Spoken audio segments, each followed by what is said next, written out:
안녕하세요. 리치가이드 부자 되는 길입니다. 2024년 3월에 있었던 테슬라 소식을 1부와 2부로 나눠서 올리도록 하겠습니다. 1부에서는 테슬라의 자동차 비즈니스 관련된 소식을 전해드릴게요. 첫 번째 소식입니다. 일론 머스크가 로드스터라는 전기차인 스포츠카를 2025년에 출시할 예정이라고 알렸습니다. 올해 연말에 차량을 공개한다고 하고 내년에 출시한다는데요. 스포츠카답게 정지한 상태에서 1초도 안 되어서 시속 100km에 이르는 속도를 낼 수 있다고 합니다. 원래 로드스터는 2008년에 공개되었다가 신형 로드스터는 2017년에 출시할 예정이었으나 글로벌 공급망 문제로 출시가 지연되었던 것이라고 하는데요. 2017년에 출시하려고 했을 때 약 2억 7천만 원에 판매하려고 했었다고 합니다. 이번에 나오는 로드스터의 가격은 아직 알려져 있지 않습니다. 두 번째로 차량 가격 변화에 대해 알아보겠습니다. 테슬라는 중국에서 3월 말까지 구입하는 모델 3와 모델 Y에 대해 할인하는 프로모션을 제공해서 수요를 진작시키려는 노력을 진행했습니다. 반면에 이제 차량 가격 인상에 나섭니다. 먼저 캐나다에서는 3월 15일부터 모델 Y를 $1,000 가격 인상을 하였고 유럽에서도 3월 22일부터 약 2,000유로, 291만원 인상한다고 합니다. 4월 1일부터는 모델 Y를 미국에서 $1,000, 중국에서 5,000위안, 약 92만원 인상한다고 합니다. 그러면 테슬라의 차량 판매 대수당 마진은 당연히 올라갈 것입니다. 그런데 가격 인상의 원인이 수요가 늘어났기 때문은 아닙니다. 트로이 테슬라이크에 따르면 아직도 재고가 많다고 하니 긍정적인 상황은 아닌 것으로 보입니다. 차량 가격을 인상하면 수요가 감소하기 때문에 판매량이 감소할 수 있습니다. 테슬라는 그럼 왜 차량 가격을 인상했을까요? 이제부터는 저의 뇌피셜인데요. 차량 가격이 계속 내려가기만 한다면 소비자들은 전기차 가격이 더 떨어지면 사려고 할 것입니다. 반면에 가격이 이제 오르기 시작한다면 지금 빨리 사는 것이 낫겠다는 생각에 구매를 하게 될 수 있겠죠? 3월에 차량 판매량을 끌어올리고자 그런 것이 아닌가 싶습니다. 물론 마진을 개선하고자 하는 목적도 있겠죠. 세 번째 소식은 사이버 트럭의 램프업과 관련된 소식입니다. 일론 머스크가 작년 10월에서 11월쯤에 사이버 트럭을 출시는 하지만 대량 생산 및 수익 창출까지는 시간이 1년에서 1년 반 정도 필요할 것 같다고 하지 않았습니까? 그래서 생산량을 점점 늘리고 있는데요. 사진에서 보는 것처럼 사이버 트럭의 생산량이 원활하게 잘 늘어나는 것으로 보입니다.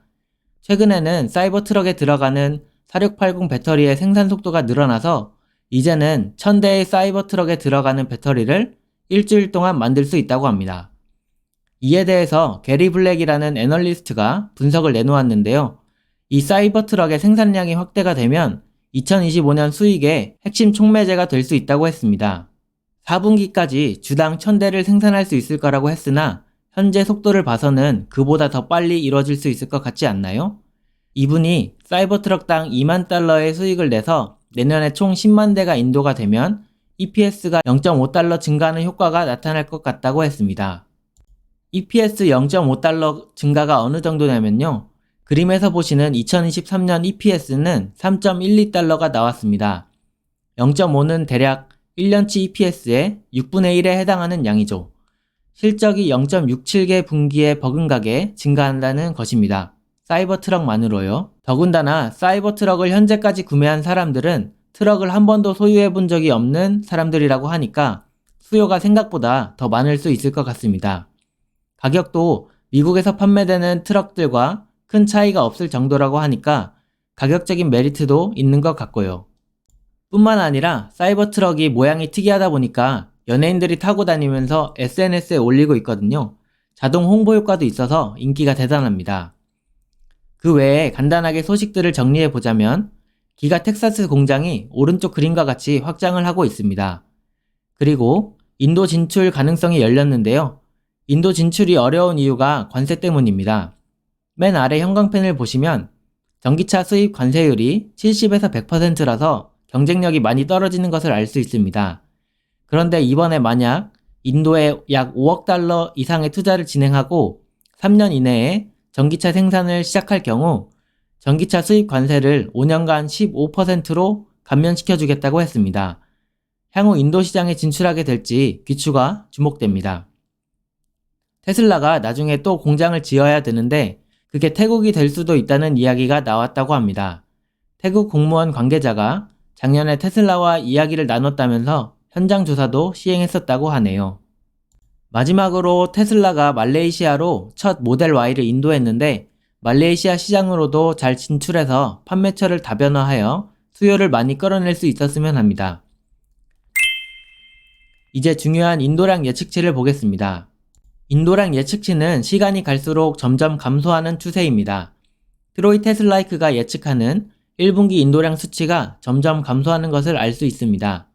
3월 10일 기준으로 1분기에 42만 대의 차량을 판매했을 것이라고 보고 있는데요. 왼쪽 표는 2023년에 실제 판매한 차량 수를 나타낸 것입니다. 작년 1분기에는 42만 2875대를 판매했는데 올해는 42만 대를 예측한다고 하는 것이니까 오히려 역성장을 하게 되는 것입니다. 그 수치가 실제로 발표된다면 충격은 엄청 클 것 같습니다. 4월 2일에 테슬라가 1분기에 인도한 차량 수를 발표한다고 합니다.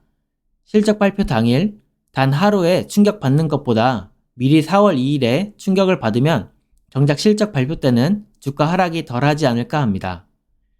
3월에 인도량에 영향을 주는 사건들이 있었죠.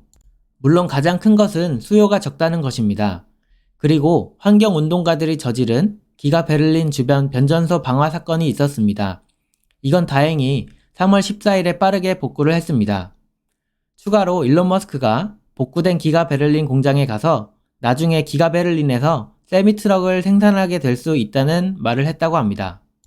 그리고 안타깝게도 기가 상하이에서 근무 시간을 주 6.5일에서 주 5일로 감소시켰다고 하는데요.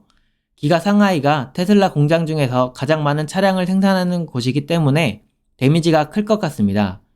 이것은 4월까지 지속될 수 있다고 블룸버그에서 보도했습니다. 그럼 테슬라는 이러한 위기를 어떻게 극복하려고 하고 있을까요? 네, 그것은 바로 광고입니다. 이번 달부터 시작한 것은 아니지만 유튜브, X, 인스타그램, 페이스북 등과 같은 소셜미디어에 광고를 시작했습니다. 원래 테슬라는 광고를 하지 않아도 자동차가 잘 팔렸는데 이제는 이러한 광고가 필요한 것 같습니다.